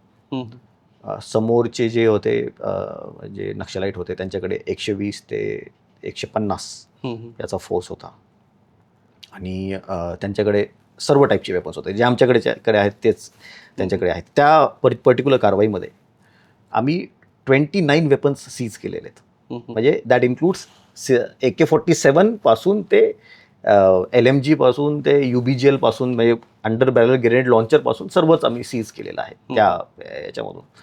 आणि त्यामध्ये आम्हाला 6 AK-47 भेटल्या होत्या. त्या 6 AK-47ची आम्ही बॅक ट्रॅकिंग सुरुवात केली की AK-47 यांच्याकडे कुठून आल्या. त्यावेळेस आम्हाला हे निष्पन्न झालं की एक 1992-1993 मध्ये कधीतरी आपल्या पोलीस फोर्सवर गडचिरोलीमध्ये बॉम्बब्लास्ट केला होता. त्या बॉम्बब्लास्टमधून त्यांनी त्या AK-47 चोरल्या होत्या. ती AK-47 आम्हाला 92-93ची AK-47 AK-47 जी आपल्या पोलिसांकडून शहीद झालेल्या पोलिसांकडून लुटली होती ती AK-47 आम्हाला तिथे भेटली. त्यापैकी एक AK-47 ओडिसामध्ये कधीतरी एन्काउंटर झालं होतं ज्यामध्ये एक पोलीस जवान शहीद झाला होता. तिथून त्यांनी सीज केली होती, त्यांनी चोरली होती, ती लुटली होती. ती AK-47 आम्हाला इथे भेटली. सो कोणी जर ज्यावेळेस डाऊट निर्माण करतं की हे बेसिकली प्लांट केलेले वेपन्स आहेत किंवा हे फेक एन्काउंटर आहे, तो कोणाला चान्सच भेटला नाही. कारण वेपन्स दॅट जे 2000 21 मधल्या एन्काउंटरमध्ये भेटत आहेत. हम्म. ते वेपन त्यावेळेसचे आहेत, त्यावेळेसच्या पंचनाम्यामधले आहेत, त्यावेळेसच्या पोलीस रेकॉर्डमधले आहेत. त्यामुळं कोणी डाऊटच घेऊ शकत नाही की हे बेसिकली फेक एन्काउंटर आहे किंवा अशा टाईपचं आहे. आता एक 12 तुम्ही नक्षलवादी मारले आणि त्यानंतर सर्च ऑपरेशन केलं, पुन्हा फायरिंग सुरू झाली. मिलिंद तेलतुंबडे याला कधी गोळी लागली? म्हणजे एक्झॅक्टली मला सांगता येणार नाही की त्याला कधी गोळी लागली, पण त्याची टीम शेवटपर्यंत फाईट करत होती. 3 ते 4च्या दरम्यान तो आणि त्याची टीमला बेसिकली तो याच्यामध्ये ठार झाले चकमकीमध्ये. ते एका जागी अडकले होते आमच्या ॲम्बुशमध्ये, सुटू शकत नव्हते ते, आणि त्यामुळे त्यांचा फोर्स भरपूर येत होता. सो बेसिकली ते काय करतात, ज्यावेळेस ते अडकतात त्यावेळेस चार्ज करतात, वेगवेगळ्या घोषणा देतात, बरं. शिवीगाळ करतात, आणि तिथून मग ते चार्ज करून फायरिंग पोलिसांना शिव्या घालतात, चार्ज करून पळण्याचा प्रयत्न करतात. जिथून जे जर का अडकले ते एखादे वीक स्पॉट बघून तिथून पळण्याचा प्रयत्न करतात. आणि तिथंच आपला जवान जो जखमी होता, ज्याला 2 गोळी लागल्या होत्या, तो तिथून दटून पडला होता. किती पोलिसांना गोळ्या लागल्या? 2 जणांना गोळ्या लागल्या. 2 जणांना. येस. एकाला डोक्यात गोळी लागली होती, अशी घासून गेली होती डोक्याला, आणि दुसऱ्याला 2 गोळ्या लागल्या होत्या. दोन्ही सुखरूप आहेत फॉर्च्युनेटली. कुठला कठीण प्रसंग? कठीण प्रसंग शेवटचाच होता, ज्यावेळेस हे सर्व चालू होतं. त्यावेळेस शेवटच्या 1 तासामध्ये भरपूर फायरिंग चालू होती. आपल्या जवानाला गोळी लागली होती. त्यावेळेस महत्त्वाचं डिसिजन असतं की करायचं काय आता. Do we evacuate or do we complete the task. So we decided की आपण डटून राहायचं. ही जी पार्टी त्यांची अडकलेली आहे, त्यावेळेस आम्हाला माहीत नव्हतं की हा मिलिंद तेलतुंबडे तिथं अडकलेला आहे. कारण ते so you have to understand की ते फार थिक फोलिएज असतं, अंडरग्रोथ फार आहे तिथे, आणि त्या अंडरग्रोथमध्ये दिसत नाही एक्झॅक्टली समोर कोण आहे, फक्त फायरिंग चालू आहे आणि फार क्षणाचा तो प्रसंग असतो. पण कोणीतरी इम्पॉर्टंट माणूस अडकला आहे जेणेकरून एवढी फायरिंग चालू आहे, ते आम्हाला कळत होतं. ते बॉडी पाहिल्यानंतर लक्षात आलं की हे मिलिंद तेलतुंबडे. मिलिंद तेलतुंबडेवर कारवाई करणं किंवा त्याला ठार मारणं किती महत्त्वाचं होतं? फार महत्त्वाचं होतं, कारण तो सर्वात महत्त्वाचं म्हणजे त्यांची जी सेंट्रल कमिटी आहे, नक्षलवाद्यांची जी सेंट्रल कमिटी आहे, जी त्यांची हायेस्ट बॉडी आहे. हायेस्ट बॉडी इज पॉलिट ब्युरो नंतर एक्झिक्युटिव्ह कमिटी जी आहे ती सेंट्रल कमिटी आहे. सेंट्रल कमिटी म्हणजे आपल्याकडचं कॅबिनेट मिनिस्ट्री तुम्ही म्हणू शकता. त्यामध्ये महाराष्ट्राचा एकच माणूस आहे, तो आहे मिलिंद तेलतुंबडे. तो ठार झाला. म्हणजे तो त्याच्यामुळे तो फार महत्त्वाचा होता. त्याची जी एखादी क्राऊड पुलिंग कॅपॅसिटी जी होती फॉर मराठी जी जनता होती त्यांच्यासाठी, ती फार महत्त्वाची होती आमच्यासाठी. आणि तो एक उभरता नेता होता, कारण तो जेवढे सेंट्रल कमिटी मेंबर्स आहेत ते सर्व 70s आहेत, 80s आहेत, एकदम म्हणजे म्हातारे झालेले आहेत. पण हा एक असा नेता होता जो उभरता नेता होता, जो रिलेटिव्हली यंग होता. त्यामुळे तो पुढे जाऊन नक्कीच सेंट्रल कमिटी चीफ झाला असता. त्याने केलेल्या पण कारवाया याच्या अगोदर, आणि तो पुढे जाऊन सेंट्रल कमिटीचा पूर्ण चीफ झाला असता. त्यामुळे त्याला बेसिकली त्याचा बंदोबस्त करणे फार महत्त्वाचं होतं. भूपतीचा आणि तुमचा कधी सामना? नाही, म्हणजे असं समोरासमोर कधी झालं नाही, किंवा चकमकीमध्ये एका चकमकीमध्ये म्हणलं जातं की तो होता म्हणून, त्यावेळेस आमच्यावर ॲम्बुश झाला. वर्ष कुठलं? 2021 मध्ये मार्चमध्ये ही जी कारवाई आहे ती 13 नोव्हेंबरला केली होती मिलिंद तेलतुंबडेची. त्याच्या अगोदर मार्चमध्ये एक एन्काउंटर आम्ही केलं होतं. त्यामध्ये माझ्या एका जवानाला गोळी लागली होती. आणि त्या एन्काउंटरमध्ये किती नक्षल? त्यामध्ये वी कुड नॉट रिकवर बॉडीज. आम्हाला बॉडी ते पळून गेले. येस, म्हणजे पळून नेतात, ताबडतोब बॉडीज गायब होतात. पण तरी इंटेलिजन्सवरून आम्हाला कळालं की 3 बॉडीज आहेत. 3 बॉडी आम्ही. ते कुठल्या जंगलामध्ये झालं होतं? ते छत्तीसगड बॉर्डरला झालं होतं, बट एक अबुजमाळ एरिया आहे तिथे, त्या अबुजमाळ एरियामध्ये झालं होतं. सर, नक्षलवाद्यांवर त्या जे तुम्ही ठार केलं त्यांच्यावर जवळपास 1.5 कोटीचं बक्षीस होतं, ते भेटलं की नाही? हां, सर्व टीम मेंबर्सला ते डिस्ट्रीब्यूट झालं. इनफॅक्ट त्याच्यावर अजून शासनाने आम्हाला रिवॉर्ड दिलं होतं. आणि नक्कीच त्याच्याने जो प्रोत्साहन, पैशाचं एवढं काही नाही, बट द फॅक्ट दॅट कोणीतरी रिकॉग्नाईज करतं, शासनाने रिकॉग्नाईज केलं. अनेक जणांना वेगवर्धित प्रमोशन भेटलेलं आहे, म्हणजे ॲक्सेलरेटेड प्रमोशन. एखादा व्यक्ती जो 4 वर्षात PSI बनायला पाहिजे, तो लगेच त्याला PSI बनवलं, किंवा अशा टाईपचे अनेक प्रमोशन्स पण झालेले आहेत. यस. देशातील काही मोजके काही IPS अधिकारी जे ऑन फील्ड उतरतात आणि अशा मोहिमेमध्ये सहभागी होतात, अर्थात बरेच जण होतात, पण त्यामध्ये तुम्ही नक्षली कारवाईमध्ये असता, तर तुमच्या फिटनेसची फार चर्चा असते. तर कसं फिट ठेवता स्वतःला? फिटनेस हा एक सवयीचा भाग आहे. हम्म, हम्म. कारण सैनिक स्कूलमध्ये आणि मिलिटरी स्कूलमध्ये राहिल्यामुळे सकाळी उठून व्यायाम करणे हे जनरली एक पॅटर्न राहिलेला आहे. हम्म, हम्म. त्यामुळे ॲटलिस्ट थोडं बहुत रनिंग, थोडं बहुत जिमिंग हे चालू असतं. सायकलिंग, माझं चालायचं भरपूर. लातूरला असताना याच्या अगोदरच्या पोस्टिंगमध्ये भरपूर टाईम भेटायला जातं, त्यावेळेस करू शकत होतो. अनफॉर्च्युनेटली पुणे इज कीपिंग थोडंसं लिटल बिझी, हम्म, हम्म. बट तरी वेळ काढून फिटनेसवर मेंटेन करण्याचा मी प्रयत्न करत असतो. सर, पहिली कारवाई म्हणजे पहिली गोळी कधी चालवली? पहिला एन्काउंटरची प्रसंग, पहिला एन्काउंटरचा. पहिला एन्काउंटर हे पहिला बेसिकली चकमक हम्म. हे गडचिरोलीमध्ये झाली होती. हम्म. आणि अहेरीमध्ये पोस्टिंग होती माझी. हम्म. त्यावेळेस एका ऑपरेशनमध्ये आम्ही गेलो होतो. तर तिथं पण बेसिकली नक्षलवाद्यांची शस्त्र ठीक करण्याची, म्हणजे रिपेअर करण्याची एक बेसिकली युनिट होतं त्यांचं. त्याच्यावर आम्ही कारवाई केली होती. ते पूर्ण आम्ही डिस्ट्रॉय केलं होतं अबुजमाडच्या जंगलामध्ये. हम्म. आणि तिथे मग आमच्यावर ॲम्बुश झाला होता त्या कारवाईनंतर. हम्म. ज्यावेळेस आम्ही रिटर्न येत होतो त्यावेळेस आमच्यावर नक्षलवाद्यांनी घात घातला होता. हम्म. आणि त्या घातमध्ये माझ्या एका जवानाला गोळी लागली होती पायामध्ये. हम्म. आणि तिथून आम्ही वापस आलो होतो. ते पहिलं बेसिकली चकमक आमची. तुम्ही IIT पवईमधून केमिकल इंजिनियर झाला, त्यानंतर UPSC करावी आणि नंतर इकडे आलात, असं का? सो थोडंसं हे की बॅकग्राऊंड की मी सैनिक स्कूलमध्ये शिकलेलो आहे. तुम्ही मूळ कुठचे? देगलूर नावाचं गाव आहे नांदेड जिल्ह्यात. नांदेड जिल्ह्यामध्ये. हम्म. तिथं काही शिक्षण काही जास्त नाही आहे. हम्म. त्यामुळं मग सैनिक स्कूल सातारा नावाचं एक स्कूल आहे, तिथं मला टाकलं होतं. आणि तिथून म्हणजे हा खाकी युनिफॉर्म मी त्यावेळेसपासून घालतोय. सहावीपासून मी घालत आलेलो आहे. म्हणजे तेव्हापासूनच आकर्षण होतं. तेव्हापासून ते युनिफॉर्मचं आकर्षण होतं. हम्म.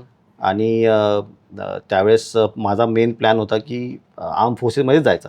हम्म. एअरफोर्ससाठी मी ऑप्ट केलं होतं. पण 10वीला मला चष्मा लागला आणि मेडिकल एक असतं. त्यावेळेस मग आम्हाला सांगितलं की you are not fit for air force, कारण ॲस्टिग्मॅटिझम आहे. आणि त्यावेळेस मग ठरवलं की आता काय करायचं. मग थोडासा विचार केला काय करावं. त्यावेळेस एका माझ्या मित्रानं सांगितलं की IIT नावाची एक्झाम असते, ते थोडं प्रिपरेशन केलं.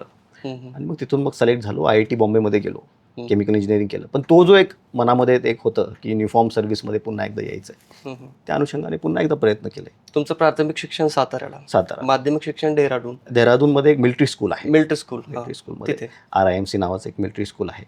तिथे मी गेलो होतो, शिकलो होतो. आणि त्यानंतर हैदराबादला तुम्ही माध्यमिक शिक्षण आणि हे सगळं. हैदराबादला IITची कोचिंग मी केली. बरं. आणि तिथून मग IITला मी IIT बॉम्बेला गेलो. म्हणजे असे 2-3 ठिकाणी झालं. म्हणजे आई वडील त्यांचं ट्रान्सफरमुळे की कसं, काय करतात आई वडील? आई वडील वैद्यकीय क्षेत्रामध्ये आहेत. आणि एक आवड होती की चांगलं शिक्षण घेत जावं. त्या अनुषंगाने मग हा सर्व प्रवास झालेला आहे. त्यानंतर UPSCला कधी सुरुवात केली? UPSCला शेवटच्या वर्षी सुरुवात केली. म्हणजे वर्ष कुठलं नेमकं? एक 2013मध्ये मी सुरुवात केली, ज्यावेळेस ग्रॅज्युएशन होत होतं. माझी प्लेसमेंट लागली होती. पण मग त्यावेळेस इकडे आलो, एक वर्ष प्रिपरेशन केलं. आणि मग UPSCची पहिल्या अटेम्प्टमध्ये इंटरव्ह्यू पर्यंत गेलो. इंटरव्ह्यूमध्ये नाही झालं, दुसऱ्या अटेम्प्टमध्ये क्लिअर झालं. तुम्ही आता महाराष्ट्रात अनेक ठिकाणी गेलेले आहेत, कार्यरत होता. पुण्यात येऊन कसं वाटलं? पुणे एकदम हॅपनिंग शहर आहे. पोलिसिंगच्या दृष्टिकोनातून चॅलेंजिंग आहे. आणि इथल्या लोकांची साथ फार चांगली आहे. म्हणजे चांगल्या कामाला चांगलं म्हणतात आणि वाईट कामाला लगेच वाईट म्हणतात. त्यामुळे you get a instant feedback आणि त्याच्यातून आपल्याला इम्प्रूव्हमेंटचा भरपूर स्कोप भेटतो. आणि त्यामुळे it's a very good opportunity for me to learn. पहिलं माझं पोस्टिंग आहे अर्बन एरियामध्ये, त्यामुळं चांगला अनुभव मला भेटणार आहे. नक्कीच. पुणेकरांच्या मनात अनेकदा म्हणजे आता भीतीतच आहेत सगळे, कधी कोण कोयता घेऊन येईल, आपल्याला मारेल आणि असं करेल. तर ही भीती कधीपर्यंत दूर होईल? पोलीस प्रशासन याच्यासाठी 24 तास काम करत आहे. म्हणजे यामध्ये कोणतीही मुभा सोडली जात नाही आहे. म्हणजे त्यांना मग चांगल्या प्रकारे चांगल्या मार्गावर आणणे, प्रलोभन देऊन किंवा त्यांना चांगल्या प्रकारे एक काउन्सिलिंग देऊन किंवा मग कायदेशीररित्या दंडात्मक कारवाई करणे, यासाठी पोलीस प्रशासन तत्पर आहे. आणि ॲज लॉंग ॲज आम्हाला करेक्ट फीडबॅक भेटत राहील, जनता आमच्यासोबत राहील, नक्कीच याच्यामध्ये आपण काही ना काहीतरी मार्ग काढू. धन्यवाद सर, तुम्ही आमच्याशी मनमोकळेपणाने बोललात. तर हे होते IPS, सध्या पुण्यामध्ये DCP या पदावर कार्यरत असलेले सोमय मुंडे सर, ज्यांनी की उमरटी या गावामध्ये झालेली जी कारवाई होती, शिवाय त्यांच्या कारकिर्दीमध्ये जी नक्षलवादी कारवाई झाली त्यासुद्धा आठवणी आपल्याशी सांगितल्या आणि पुढील काळामध्ये जे गुन्हेगार आहेत त्यांना त्यांनी इशारा देखील दिलेला आहे. बघूया पुढच्या काळामध्ये काय पुणेकरांना दिलासा मिळतोय. सोशल मीडियाच्या भाऊ गर्दीत विश्वासार्हतेने चकाकणारे नाव म्हणजे लेट्सअप मराठी. सगळ्यांना, सगळ्या नागरिकांना ती स्पीच, ती लेट्सअप वरील मुलाखती म्हणजे विचारांचा खजिना. त्यानंतरच्या निवडणुकीमध्ये मला सोडून गेले. बातम्या केवळ वस्तुस्थिती सांगणाऱ्या, न प्रोपगंडा, फक्त जनतेचा अजेंडा. क्योंकि आने वाला कल जाने वाला है, जाने वाला कल आने वाला है. राजकारण, मनोरंजन असो की क्रीडा क्षेत्र, महाराष्ट्राची स्पंदने संवेदनशीलतेने टिपणारे माध्यम म्हणजे लेट्सअप मराठी. जगासोबत एक पाऊल पुढे राहण्यासाठी लेट्सअपचे ॲप, सोशल मीडिया आणि वेबसाईट सोबत कनेक्टेड रहा.